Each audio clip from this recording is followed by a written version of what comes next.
A year ago, I had been happily married to my ex-wife, Mia, for 25 years, when she suddenly confessed one night that she wanted a divorce. To say I was taken aback would be an understatement. There were no signs, no warnings leading up to this moment. She flatly told me that she no longer loved me and didn't find me attractive anymore.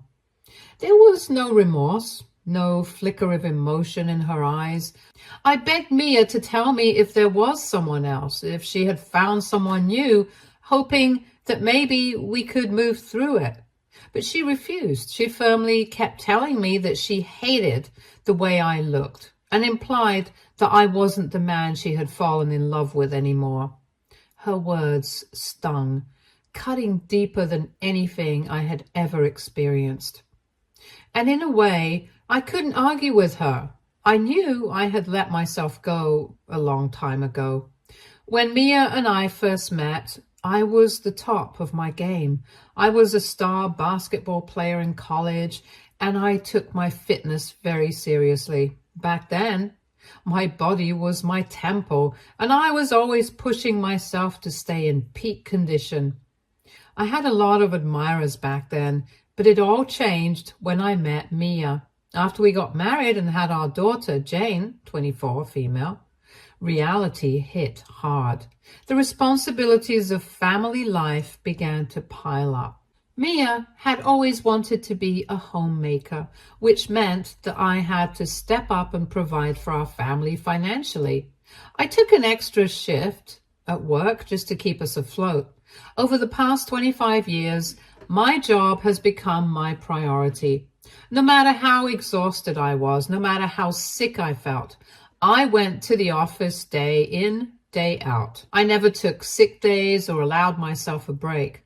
My sole focus was on making sure that Mia and Jane had everything they needed.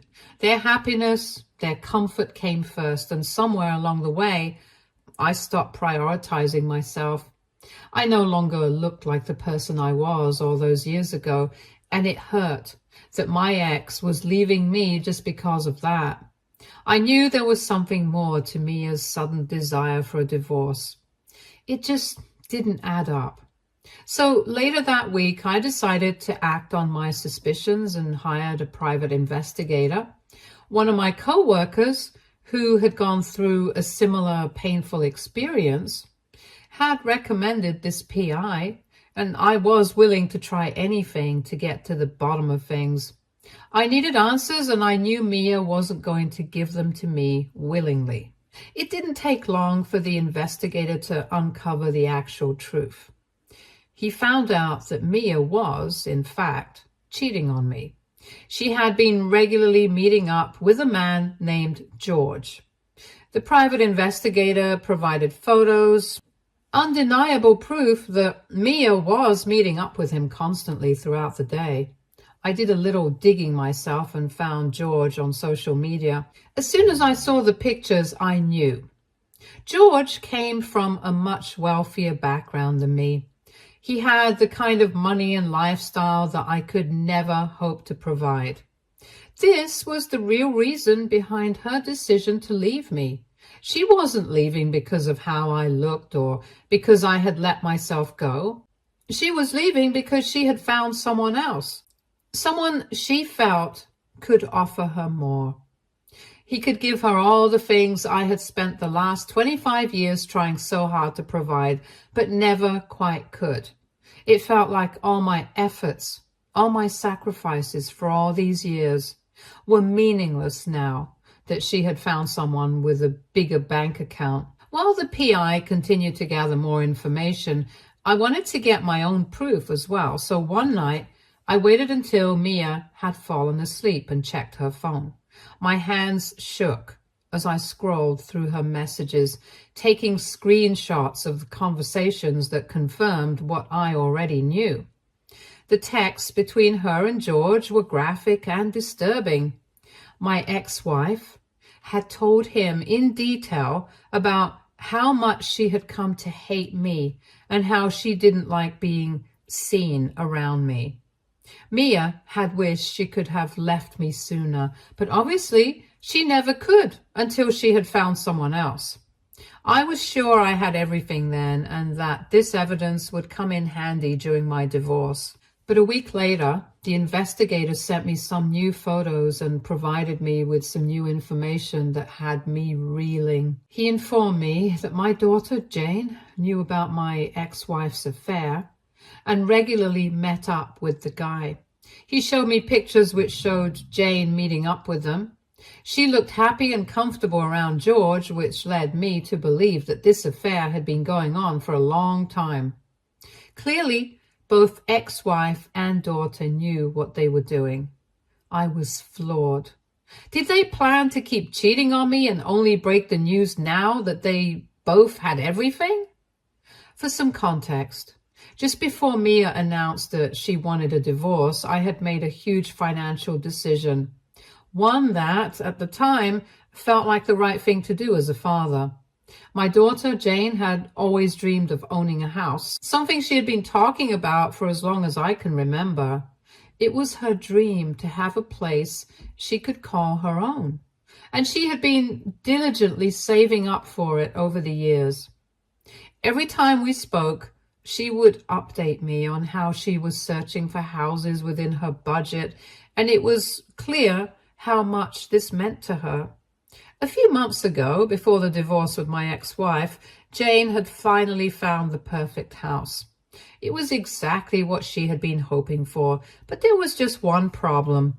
It was largely out of her budget, and she needed a couple of $100,000 more in order to afford it. Jane came to me practically begging for help. She asked me if I could give her the money to make up the difference. I'll be honest, it wasn't an easy decision for me to make.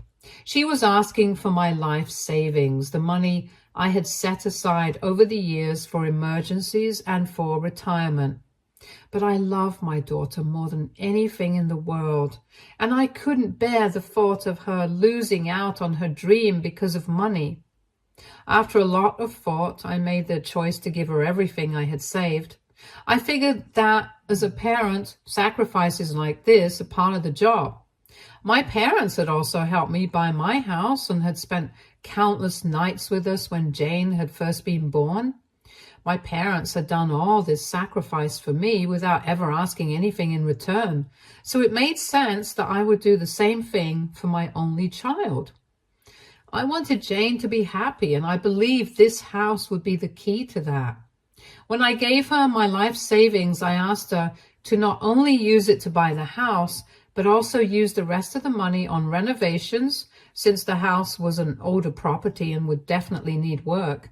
I didn't want her to be in a situation where she was house rich but cash poor, struggling to maintain a home she couldn't afford to fix up. I also thought that by giving her a little extra, she'd have a safety net in case anything went wrong. At the time, I convinced myself that this was just money, and I could always earn more. I knew I'd be working for the foreseeable future, so I figured I'd eventually rebuild my savings. What mattered most to me in that moment was seeing Jane's dream come true. My daughter was over the moon when she finally got the keys to the house. She couldn't stop crying in my arms and thanking me for everything.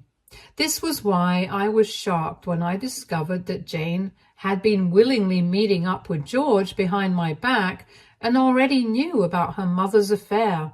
Of course, after finding out about everything, the affair, the lies, I couldn't just sit with it in silence. I confronted both Mia and Jane. I told them there was no point in hiding or lying to me anymore because I already knew the whole truth. When I first brought it up, Mia's immediate reaction wasn't guilt or remorse, it was anger. She was furious that I had hired a private investigator to follow her around as if I had wronged her in some way. But I wasn't having it. I told her that if anyone had the right to be furious, it was me.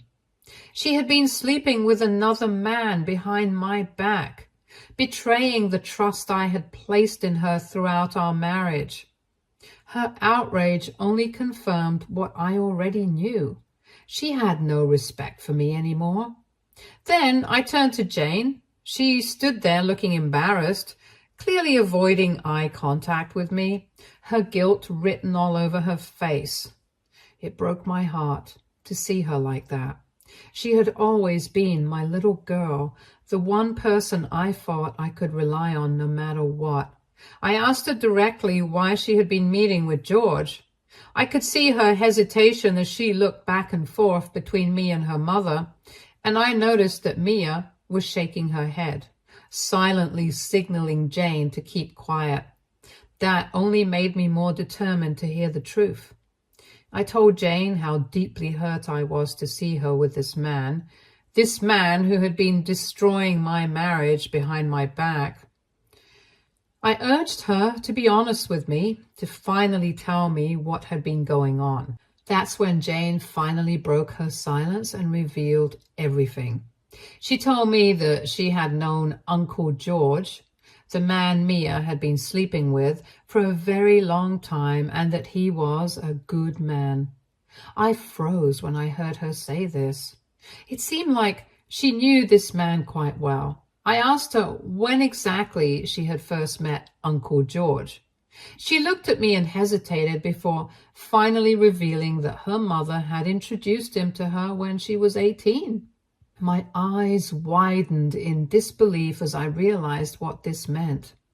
Mia had been having an affair with George for at least 6 years or even more. All this time while I was working myself to the bone, making sacrifices for our family, Mia had been carrying on this secret relationship right under my nose. The betrayal wasn't just recent. It had been festering for years, growing in the shadows while I remained completely oblivious. I felt a mix of shock, anger, and heartbreak.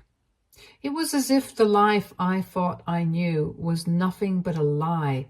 I couldn't believe that Jane had been aware of this for so long and hadn't said anything. The realization that my family, the people I loved most, had been keeping this secret from me for years was more than I could bear.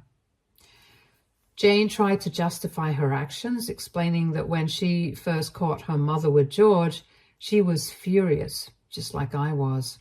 She said that at the beginning it was hard for her to accept what her mother was doing, but over time things changed. She claimed that the more she saw how happy George made Mia, the more she convinced herself that staying silent was the best choice. According to Jane, she didn't want to be the one to break up our marriage, as if her silence was somehow protecting the family. Mia, on the other hand, didn't even try to show remorse. Instead, she argued that it didn't matter how long the affair had been going on, because according to her, the only thing that mattered now was that she was divorcing me anyway and leaving me for good. She even tried to justify her deception by saying that the only reason she had stayed with me was for Jane's sake. She claimed that now that Jane was an adult, she didn't have to pretend to be in love with me anymore. I couldn't believe what I was hearing. I scoffed at Mia's attempt to justify herself and pointed out that Jane had become an adult when she turned 18 5 years ago. If Mia had truly only stayed with me for Jane's sake, she could have left back then, but she didn't. So why did she wait for 5 years to finally ask for a divorce? The answer was painfully clear. Mia wanted to make sure that this man, George, would fully commit to her, that he would take care of her financially and emotionally before she decided to leave me. She was hedging her bets, using me for financial support while ensuring that George was a sure thing before she took the plunge. She didn't even argue back because she knew I was right.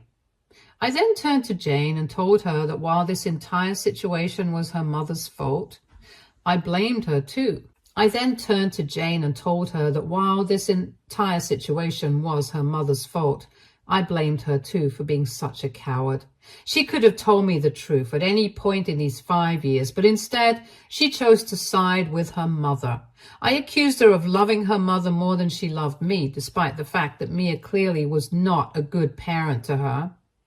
I was the one who went to work every day, who sacrificed my time, my energy, and my health to provide for our family, loyally for all these years, while Mia enjoyed a life of comfort and carried on her affair behind my back. I reminded Jane of the fact that I had given up my entire life savings to help her buy her dream house, and yet she hadn't even blinked when she took my money, fully aware of the lies and betrayal going on behind the scenes. Jane started to apologize, her voice shaky, but I was too angry, too hurt to hear any of it. The weight of the betrayal was suffocating. I couldn't stand to be in that house any longer, so I walked out, leaving both of them there. As I left, I told Mia to make sure she was gone by the time I came back. I didn't want to see her face again after what she had done. I have to admit that I felt so used at the moment. I had given up my financial security for my daughter, while she and her mother had been clearly just using me. When I returned back home later that night, both Jane and Mia were gone. Fast forward to when our divorce was finalized. Mia, who had been fighting tooth and nail to get alimony, lost her case. The evidence I had gathered, the affair, the lies, was undeniable, and it worked in my favor. Since Jane was already an adult, I wasn't responsible for child support either. I walked away from the divorce without owing Mia a dime, and that infuriated her. She was livid, accusing me of leaving her without any financial security. She went on about how it was her right to get money from me, saying she had given up her entire life to take care of our home and feed me over the years. As for Jane, she had stopped talking to me after I had confronted her about her mother's affair. She had clearly sided with her mother during our divorce. She had made no efforts to reach out or even apologize. I had decided to give her space and thought that over time she would come around on her own. However, after Mia and my divorce were finalized, Jane sent me an email that felt like a knife twisting in my gut. In the email, Jane told me how disappointed she was in me for not giving her mother anything in the divorce.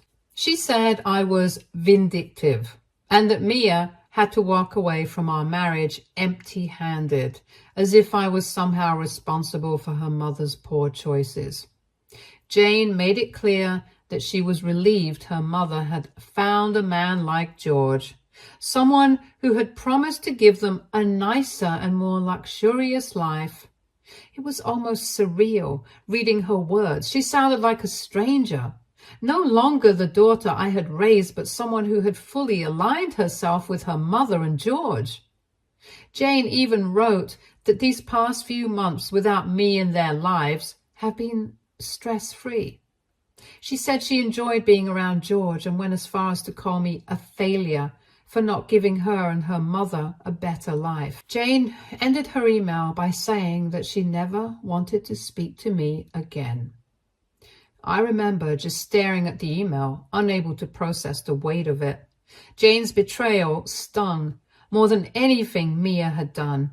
My own daughter, someone I had loved, supported, and sacrificed so much for, had turned her back on me completely.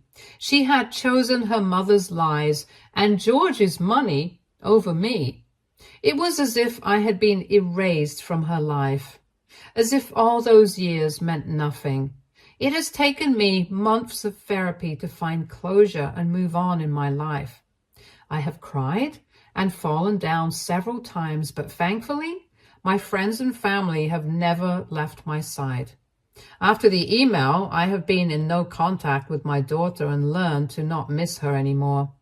I feel like I have made a lot of progress in my life, which is why yesterday, when my daughter showed up at my door out of nowhere, I was genuinely taken aback. She looked like a mess. Her eyes were puffy and red, and it was obvious she had been crying. She asked me if she could come in and we could talk. For a moment, I hesitated.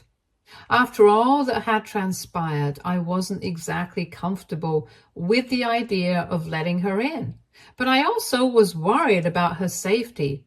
No matter what had happened, this was still my daughter, and a part of me wanted to hear her out first, before I made any decision. So I stepped aside and invited her in. We sat down. I asked her, plain and simple, what she was doing at my doorstep after all this time. That's when Jane started to talk, her voice shaky at first, but soon she admitted that I had been right all along, that she had been foolish not to see things for what they were.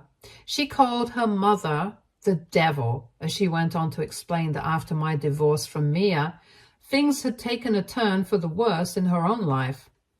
Mia and George had moved in together and were planning to get married soon, but things weren't as rosy as she had once thought.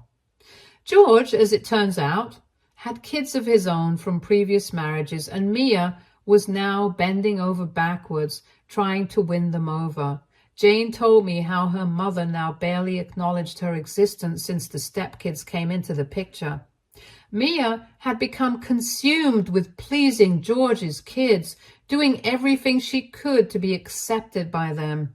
Jane described how her mother had all but abandoned her emotionally, spending no time with her and making it clear where her priorities lay. George's kids, as Jane explained, did not like Jane. They were very unpleasant to her and made her feel unwelcome. Jane described how on multiple occasions George would host dinner parties, inviting all his kids except her, conveniently leaving her out.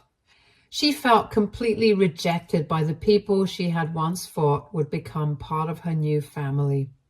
When Jane confronted Mia about the blatant favoritism, Mia brushed her off, telling her that George's kids deserved love and attention since they were still kids, unlike Jane, and even going so far as to scold Jane for being so needy. At this point, Jane was in tears. She confessed that she had used some of the money I had given her, the same money I had sacrificed my life savings for, to help out her mother whenever she could.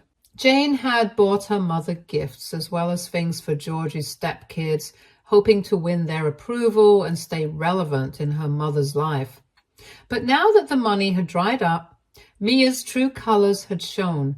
With nothing left to give anymore, Mia had cast her aside like she was nothing.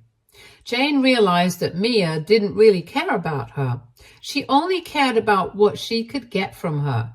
Jane told me how for the past year she had come to realize that everything I had told her a year ago was true. Her mother was selfish, manipulative, and only concerned with money. Mia had no problems using everyone around her, me, Jane, and now George, for her own gain. And once people had outlived their usefulness, she moved on without a second thought. I couldn't help but feel sorry for Jane as she sat there pouring out her heart, finally realizing the harsh reality of the choices she had made. She had been a fool, and it had taken her this long to learn that painful lesson. But despite the pity I felt for her, I also knew deep down that things could never go back to the way they were. The trust between us had been shattered beyond repair. When Jane, through tears, asked if I could let go of the past and forgive her for everything so we could start things over, something inside me snapped. I laughed at her face out of sheer disbelief. The audacity of it all, after everything she and her mother had put me through. I shook my head, still half amused by the absurdity of her request, and told her the plain truth. There was no forgetting what had happened. I couldn't just erase the years of betrayal and hurt as if they hadn't existed. I reminded her of how she had kept her mother's affair a secret from me for years, all while taking money from me for her own benefit, pretending that everything was fine. That wasn't something I could ever forgive. I told her bluntly that in that respect, She was truly her mother's daughter.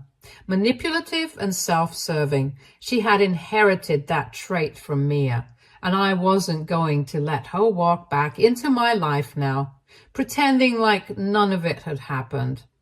I made it clear that she had chosen her side during the divorce. When the dust settled, she had stood by Mia and George, and now she would have to live with the consequences of that decision. I told her flat out that I had no loyalty left for her anymore. I had spent years sacrificing for her, only to have her betray me. That trust was gone, and there was no rebuilding it. Jane tried to argue, probably hoping to appeal to whatever paternal instinct was still left in me. But I was done.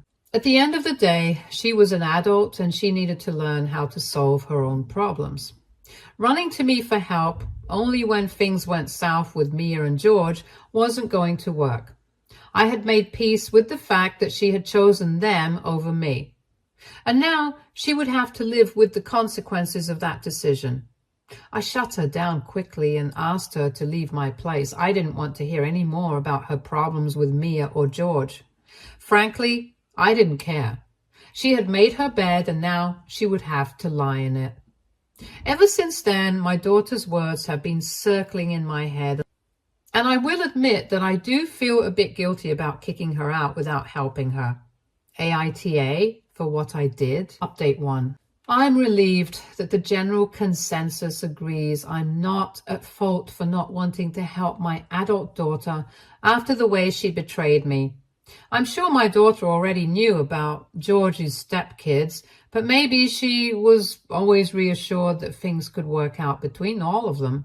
However, now that she feels isolated and betrayed, she's turned to me for help, thinking I might take her in, since both her mother and George have basically abandoned her. Well, I have no intention of doing that. She has to learn to live on her own, without her mommy or daddy bailing her out. And to everyone asking, no, I'm not going to ask my daughter to return the money I gave her for her house. Yes, it was my life savings, but at the time I loved her and wanted to do something meaningful for her. That will be the last gift I have ever given her, and I don't want the money back. I have a well-compensated job, and since my ex-wife is no longer with me, I've been able to save up quite a bit. Update 2. It's been almost a month since my last update, so my daughter decided to reach out to my parents for help when she couldn't get through to me. My mother called to tell me that Jane had complained to her about her mother and her stepdad. She even said I was heartless for refusing to help her and accept her after she had shown up crying at my door. What surprised me most was that Jane had never been close to my parents before the divorce. She never liked spending time with her grandparents, but now she suddenly has turned to them. My mother asked if there was anything she and my dad could do for Jane, but I firmly told her not to entertain Jane's calls any further.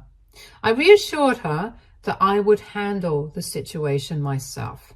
After this, I texted Jane and asked her to meet me at a cafe. She immediately agreed. When I met my daughter, I told her she had no right to reach out to my parents for help behind my back. Jane tried to argue that she just missed having a family and felt lonely and miserable. I yelled at her, saying I knew exactly how she felt because I had experienced the same loneliness when she and her mother left me after the divorce. I reminded her that she had even sent me an email calling me a failure and then showed up a year later on my doorstep begging for my help. I told her I was sick of her manipulation and that she was testing my patience. Jane tried to argue, but I warned her that if she contacted my parents again, I would get a restraining order against her. My parents were old and didn't deserve this drama in their lives. I made it clear that if she desperately wanted a relationship with us, she needed to start paying me back the money I had given her. Hearing this, Jane argued that it was impossible for her to do so and that she could never pay me back. I scoffed and said, "Exactly, you can't, which is why you need to stay as far away from me and my family as possible." Since my conversation with Jane, I have also sent a voicemail to Mia informing her about everything. I've asked her to talk to our daughter so that she stops bothering me and my family. Otherwise, I would have to seek legal help. I'm hoping that after this, Jane leaves us alone. Update 3. It's been 5 months since my last update. Because everyone keeps asking me in my DMs, I want to clarify that Jane has not bothered my family again. After I sent the voicemail to Mia, she called me back to discuss everything and was genuinely surprised that Jane had come to us for help. My ex denied everything Jane had told me and instead provided a very different version of events. According to her, Jane was the one having difficulty blending in with the new family and had been quite rude to the stepkids. Mia said that she and George had tried their best, but Jane had refused to accept their family. She also clarified that everyone in the family buys gifts for each other, and Jane had done so once as well. But no one had ever forced her to buy gifts for anyone. She was really confused as to why Jane had lied to me about so many things, but honestly, I didn't know who to believe, so I simply told Mia that I just didn't care what happened between them. I wanted Jane to stay out of my life, and that's it. Mia assured me that Jane wouldn't ever bother me again, and I guess she kept her word because Jane has not been in touch with me or my parents after that. Last month, I went on a solo vacation for the first time in my entire life. I was so nervous at first, but then I really enjoyed meeting new people and experiencing a different culture. Life's good, and I have no complaints at the moment. Stay tuned for more stories from Our Girl Relationships.